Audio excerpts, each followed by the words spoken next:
goreng ing jero tanceping dhuwur kukuse adoh kuncarane satemah kathah negari ingkang samya manglung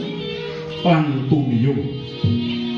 saben dinten para mangsa samyasa bulu bekti atur glondhong pengarang iwah bendi bendi raja bendi guru bakal guru dadi wis ora dadi apa paduka kisanak nalindra saka nggih tebih lapak kula saking negari narga kemukus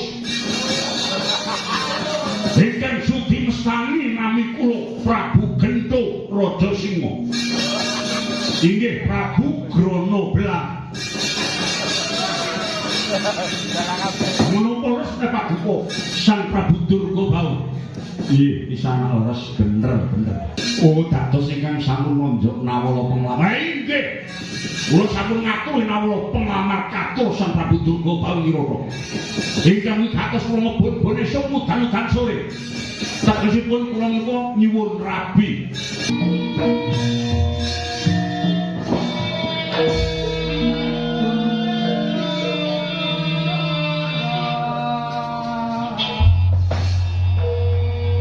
Wahing kono to wau wis kondrane katon Sanata Prabu Durgabau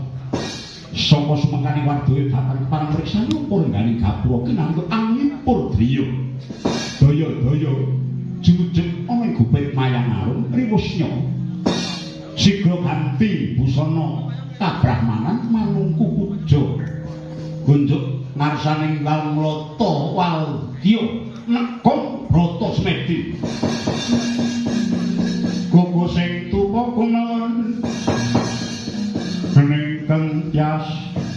sangapa